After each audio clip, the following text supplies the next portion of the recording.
Hey everyone, and welcome back to my completionist playthrough of the Baldur's Gate Saga with SCS.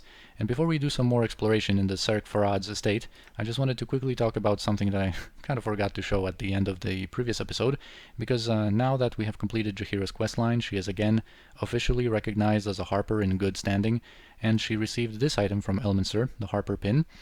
And this is a very notable item, mostly from a role-playing perspective, in my opinion, because when it comes to its properties that we're going to discuss in a second, I find it to be extremely overrated on the internet, and not really deserving the high praise that it often receives. It's still going to be useful to us, but it's not nearly as good as some people make it out to be.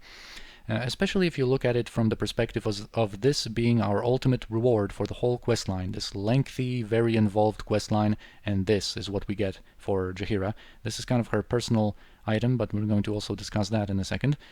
But anyway, when it comes to its properties, let's actually go from the bottom. First off, immunity to magic missile. Whoop-de-doo. Although actually this property increases in value in SCS because there's quite a few mages that like to keep that minor sequencer with double magic missile at their disposal that they sometimes try to snipe somebody with, and there are also instances of the spell sequencer, the level 7 one, with triple magic missile in it. There are also going to be mages with improved alacrity and that lich with Robe of Vecna, so sometimes there might be a threat of a barrage of magic missiles occasionally threatening some of our party members. And you know, this makes her also a little bit tougher to interrupt quickly, I guess, with just a quick magic missile when it comes to her spell casting, but you know, generally a minor boost. Next up, non-detection is completely useless to her. Then electrical resistance 100%, a complete immunity to electricity just from one item is nice, but you know, it's very easy to obtain that kind of status in like a variety of different ways, and it's not like you need that kind of thing very often either, but well, it's something. But here we have the main reason to equip this item, a massive +5 boost to her save versus spell. Now this is what makes this item worth equipping, and yeah, this is very notable. +5, man. That's a big one. But anyway, next up, I was talking about how this is Jaheira's personal kind of unique item, but I think we might actually give this to Coronet once she gets access to use any item. We'll see about that. Especially since it says that Harper Pins are not attuned to any particular person. So, you know, for role-playing reasons, we can have Jaheira wear it, and I'm not sure about whether I want to, you know, we'll see what the situation is going to be for Coronet, and for her wearing that kind of item. It might be useful for her. We'll see about that. And also, since we're on the topic, I also wanted to say that in Enhanced Edition, the personal items, like this one, or you know, Animen's shield, for example, or you know, Keldorn's armor and sword, actually they have a special status in the Enhanced Edition, which they don't have in the classic Baldur's Gate 2, where it actually overwrites use any item. And even thieves with use any item cannot use the personal equipment of different types of characters, which I disagree with, and I might edit some items to actually retain the classic Baldur's Gate 2 behavior, because it's, you know, that's the whole point of use any item, that you can use anything. You know, you can use class-specific items like Karsamir, for example, the Holy Avenger that only Paladins can use. You can use that with use any item. So why should personal equipment be an exception to that? You know, it's not use almost any item, that ability is called, but anyway, we're probably going to discuss that a little bit more later on. But anyway, also since we're on Karsamir, this is again another stupid thing in Enhanced Edition. Why doesn't it say just usable by Paladin? You know, that's all you need, or Paladin Lawful Good, now that we have an evil Paladin kit, the Blackguard. But here it's like puts out evil alignments here, like neutral anything also cannot use Karsamir, and here again you have to deduce from these like 10 entries what class could use this weapon. But anyway, and that's everything I wanted to say. And actually you just use these stairs to go all the way up there. I'm just going to use the teleport, and this is kind of like a cool, almost a back entrance, kind of a secret entrance almost to the estate. And I really prefer using this one when it comes to exploring this second level, because You can actually go here pretty early in the game if you so choose with a thief and just bypass this guard or maybe kill her or him, depends who spawns here, and then like go through a specific path that you can actually get some cool goodies. Here there's just an exit to a balcony that doesn't do anything, but anyway. And now of course there's going to be a couple of these secret passages. So let's just open this one already. And you can go with your thief. There are never any guards here. You can go with your thief. I think these containers don't really have anything notable. Just some minor random things that can spawn.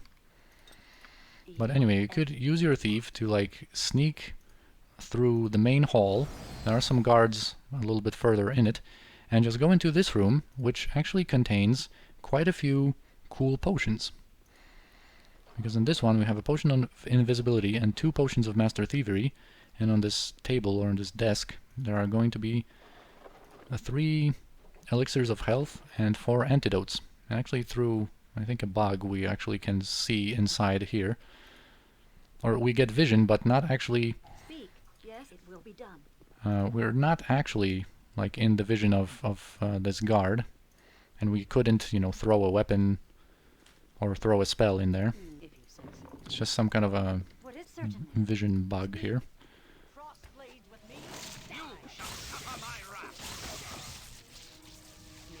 The spirit is willing, my friend, but this old and battered body demands rest. I love that line from Keldorn. The spirit is willing, but but the body is not.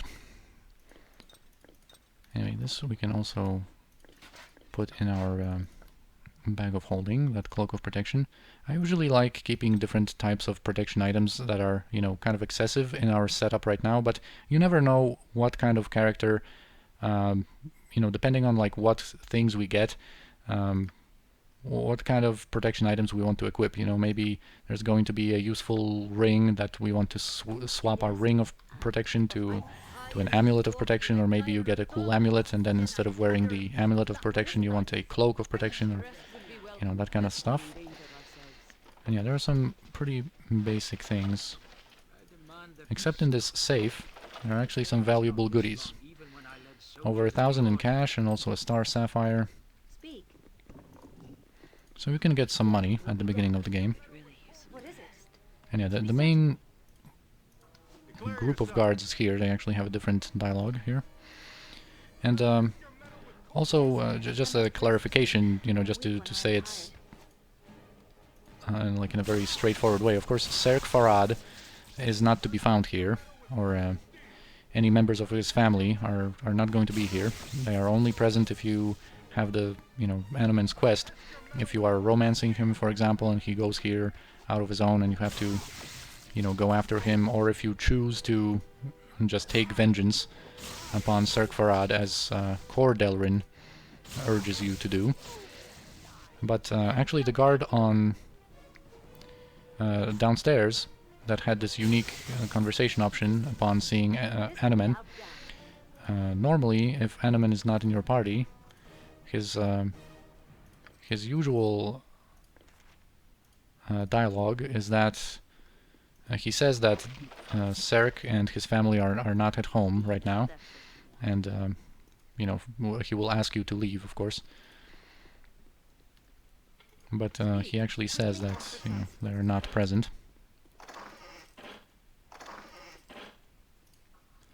At the moment. Anyway, just a little bit more looting of some very minor stuff, and we will be done here.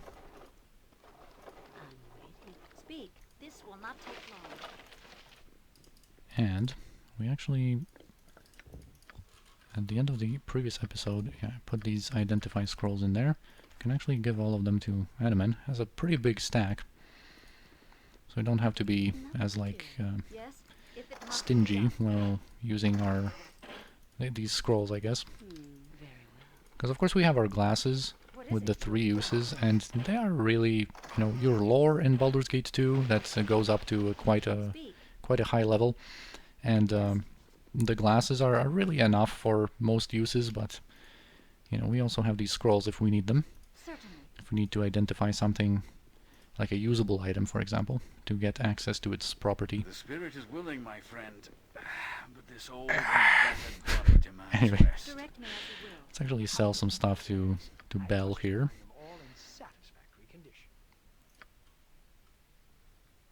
Yeah, the Wand of Wonder can go, and actually, yeah, Flail +1, Bastard Sword +1. These items can also go. No reason to hold on to those. I guess we can get rid of one Cloak of Protection. We have like 2 or 3 right now in total. Alright, and now we're going to rest a little bit to finally get our characters to stop complaining. And I'm not going to do that scribing session just yet with Edwin. We don't really need the access to like better spells for what we're going to do. And I need to like prepare it in between episodes. So for now, let's just rearrange spells on, I think, Senashira. We're going to give her a Fire Shield Blue. And the other things she has, like this really doesn't matter. We're going to rearrange some spells later. Anyway, after the place we're about to conquer. And I think this is it. We don't really need to make any more changes. And I want to kind of pick up the pace a little bit, because we are going to finally progress the main story a little bit. Because if you see in our journal, we basically have no quests left. We just have, you know, the Fighter Stronghold quest line. Here we just have like Hexat and Nira personal quests that we're not going to do, and that's basically it. We just have some.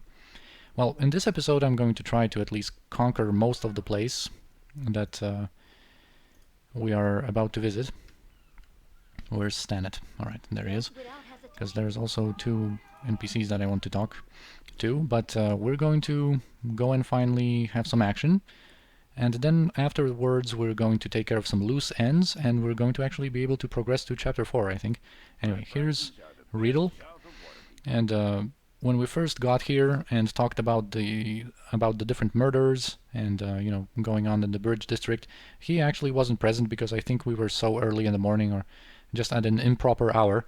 But yeah, I'm just going to, of course, remind you as always to pause if you want to read the conversation in detail, because it's actually pretty funny about you know, the different sewage water that basically they fish these fish out of. And then of course there are bodies. He basically talks about the war between the different thieves guilds, and of course this is kind of not relevant too much anymore. And here I think Keldorn has an interjection with this guy. Yeah, he talks about the Order of the so-called Radiant Heart, not in a very positive way, and Keldorn has a little interjection here. Alright, and now we can be on our way, and we're going to make a quick purchase in the Copper Coronet, and I think we're going to kill Salvanas. We're going to end his pathetic life. Because I actually made sure that no one actually goes hostile if you kill him. I just wanted to play it safe whenever he attacked us a couple of episodes ago. Because I didn't want like the vendors like Bernard or Jolov to go hostile. It's sometimes it's very inconsistent what actually makes the different people here hostile. But killing Salvanas actually is okay. So a very unfortunate end to his life. But anyway, we can actually, you know, let's be perfect about it. Let's have maximum charisma. And I actually want one item from Bernard that might prove useful, and this is this Throne Axe +3 Azure Edge. And basically the thing about it is that it has this property that it can immediately, like instantly kill undead, and it grants them a save versus death, but it's made at a -4 penalty, so this is still pretty nice. And I think we're going to, while fighting with vampires soon, we're going to employ a tactic where only Senashira is going to be in the front lines, and I think this weapon is going to be actually used by Keldorn as his ranged option. And also while we're here, stuck with Jolov, and our situation, you know, financial situation is so good that we might at least buy the Sling of Everard. And it's a sling that generates its own ammo, that hits like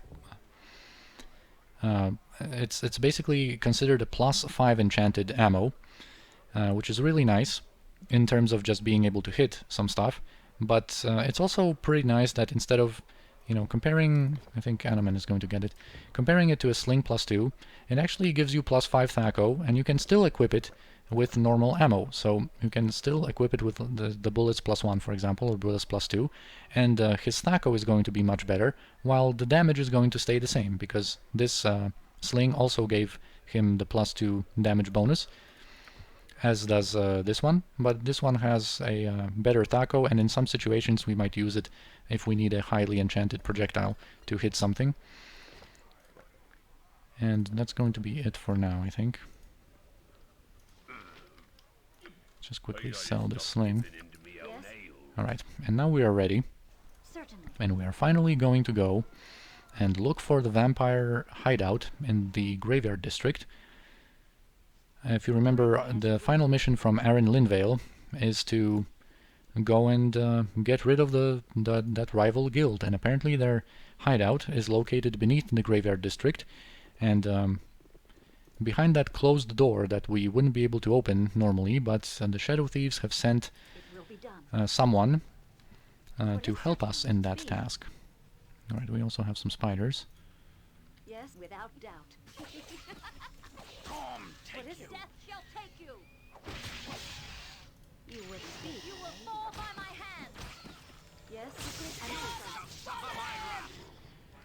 Alright, and before we proceed much further, I am going to pre-buff our guys, and like I said, because Senashira is the only character permanently protected from level drain, she is going to basically be the only melee attacker, and we're going to have Jaheira with her sling, Animan with sling, Kiranai throwing daggers, and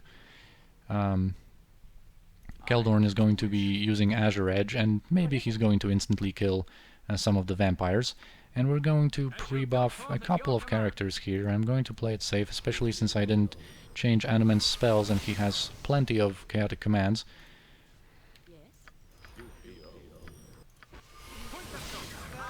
Well, let's just protect ourselves against that domination power that the vampires have. I can't even use all of them.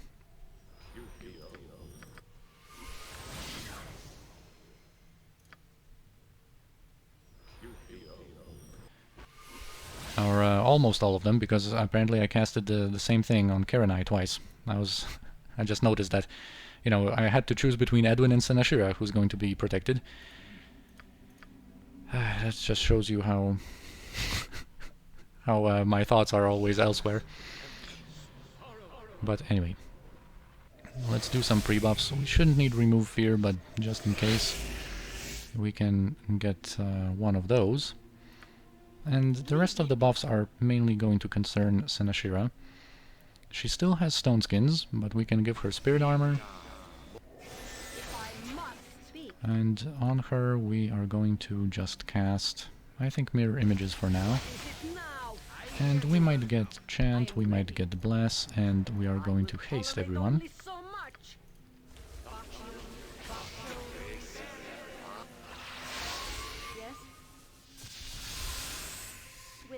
And Senashira actually might pre-buff with spell immunity to Abjuration, because there is going to be one mage at least. So just in case. Alright, here we have Haz, the mage that the Shadow Thieves sent here with his golem. At last you've arrived. These spiders were starting to make me nervous. Allow me to open these doors for you. He mentions the gate kind of a little bit further along there. Fleshy, go forth and open the door. So his flesh golem, I guess, is called Fleshy. Alright. And here's LaSalle, all ready to greet us. And there's a couple of these different, like, Grim Warders. They are not very tough opponents. Oh, and unfortunately we didn't manage to save him. It is possible to save Haz, and just you have to make sure that none of these Grim Warders just come too close to him. And if we were all, like, using our melee weapons, and here we actually can do that. If we were all using our melee weapons, I think we would be able to just block these Grim Warders from coming close to him, but it just doesn't do anything. He just says that he cannot do anything else for you and just leaves if he survives this. Anyway, let's switch back to our ranged weapons, because this is when we want that. And actually we got some goodies from him. So you know what, Haz? I'm not going to feel too bad about not saving you.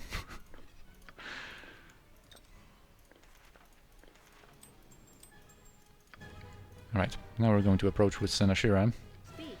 And there's going to be a couple of named vampires, like Gilal here and Lasal.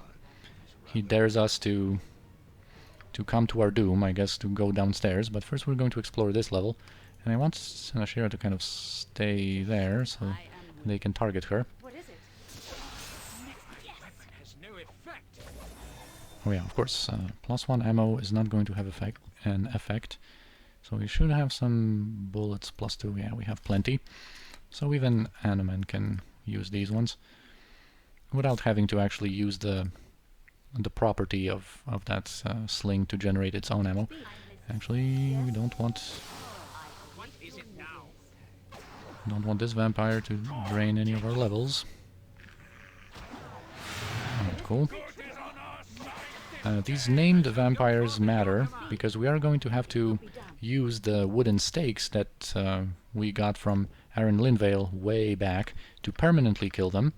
Once we kill them here, they, turn into that gaseous form and they retreat to their coffins, and we are going to have an opportunity to actually permanently kill them in there. Right, so there's a fledgling vampire, and yeah, there's one caster in among them. So let's actually have remove magic from Senashira, and maybe even dispel magic from Keldorn, just to make sure.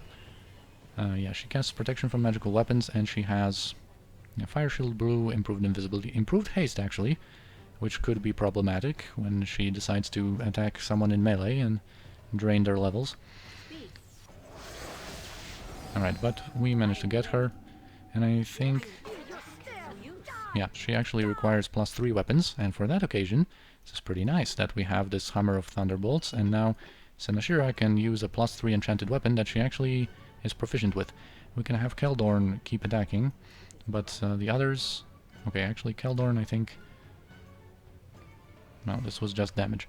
I thought that maybe the property of Azure Edge triggered there. I don't want to really go closer with anyone else. So I guess Eneman is just going to use the +5 bullets. And we're going to... Keldorn. Don't slack. Alright, this was Azure Edge. And so here was Tanova again. We met her in the city at night in one of these random encounters, I believe. Anyway, here there are going to be a couple of secret passages that we might as well just come on, detect and unlock these passages. Why is it taking so long? Our haste is running out, man. Alright, finally. Yes? I hear you well enough. What is it? Without hesitation, speak. Nature, take the life she gave! Born creature and beast here! Alright, so that was Durst. Like Fred Durst, I guess. Yes, this will not take long. Oh yeah, and actually, one person we did not protect with chaotic commands, and who gets dominated? What is it? Of course, that person gets dominated. But, who did that to you, Edwin? Oh man, and they also level drained Edwin. Some fledgling vampire that actually backstabs. Speak will be done. Speak your mind as I would have done. Nature's servant Okay, now we have a clay golem here to dispose of, and I don't want to go closer to Edwin so that he doesn't like get himself in trouble. But I also don't want this fledgling vampire to still be alive, and hopefully doesn't seem like that vampire wants to reveal himself or herself. So yeah, here are the coffins, and we killed some of these named vampires, so we can kill 2 of them. But this coffin here, Yes? this sarcophagus Without doubt. is left for LaSalle, that we are going to deal with a little bit later. Nothing to it. Speak quickly and precisely. Here is I'm waiting. Very well. a passage outside Without to the hesitation. graveyard district. Oh, yeah, there's just these wooden stakes. This is basically a direct passage outside What is it? onto the surface of the graveyard district. Leave me be. Right, Edwin is with us, and here's that fledgling vampire, I guess. I am ready. At your order. I thought it. Actually, let's not even go close to him with our other characters. Next time. Yeah, whatever you want. Oh, stop that, man. Next time. So, if you remember this bad form, unfortunately we can't target What is it? those vampires when they shift to bad form. Be done. That's why I changed the script, so that Kiranai attacks automatically the Yes, closest sir. target. What is it? I am listening. Anyway, before we forget, there's also a very notable item here in this pool of blood. And we can retrieve it. And this is the Mace of Disruption. And this is a great item already. It also has this property that it can immediately destroy undead. It deals massive damage to them, strikes as a +3 weapon, and since we did that quest with Sir Sarles, without giving him the real Illithium, we are actually going to be able to use that Illithium to upgrade the Mace of Disruption to an even better weapon, to a truly exceptional weapon. Yet it will be done. What is it? You will fall by my hand. Death shall take you. This passage is trapped later on, because this is not our last visit in this place. But if you are surprised that I'm not getting hit by traps, on your first visit this is not trapped yet. Alright, anyway, back to ranged weapons, I think. As you What is without doubt? And here there are 3 of these fledgling vampires and these Grim Warders. And I could use Daystar here, actually, because I'm not going to use it for the main encounter. Although Daystar is not going to be so effective, because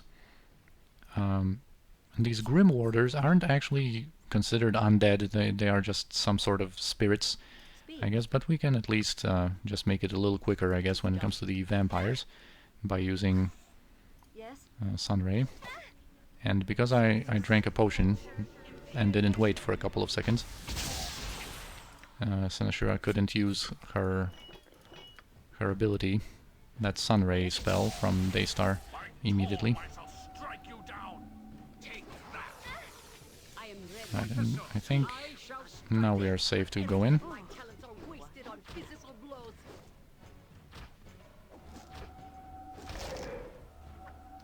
Yeah. Quickly. It is about time. What is it? Okay. Some random loot, some misclicks. Everything's fine. Without hesitation. Of course. Here we can inspect this central pool, I guess. Speak. This will not take long. Wait, if that's what you want. Yes. If it must be done. What is the matter, Edwin? You look as though you chafe within your very skin. Oh, wait, that is because you are chafing within your very skin. How thoughtless of me to remind you. I will not suffer your taunts, woman. You know well I despise this form. Jahira, you nasty, nasty woman. You little rascal. So, yeah, there are some unique banters now that Edwin is in his female form.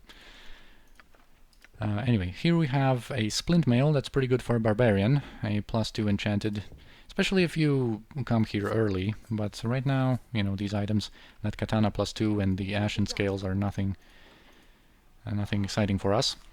Here's LaSalle, and he's going to run from us once again and tell us to meet him upstairs in the Room of Blood and Blades. And that's one room that we haven't explored, and we're going to do that right now. Come on, Kiranai, Animan. Pay attention, stay focused here.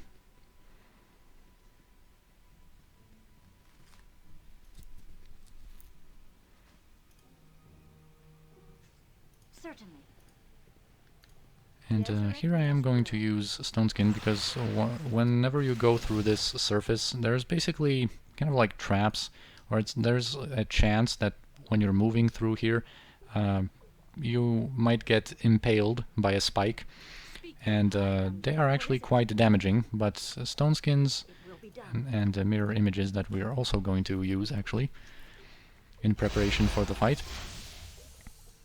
You know, we're going to soak those spikes. See, it says traps sprung, and the spike there reveals itself. Think yourself brave enough to stand before me? Perhaps bravery is not enough. And here comes one of my favorite lines. Bravery, stupidity, whatever gets the job done. I love that one. And I'm going to use it. For Mistress Bodhi, I will eviscerate you. Well, we'll see about that. Here we have another pool of blood to inspect. Anyway, LaSalle, your time has come. He changed into a wolf, which is pretty cool. It's not problematic. Alright, shapeshift bat, the one I love.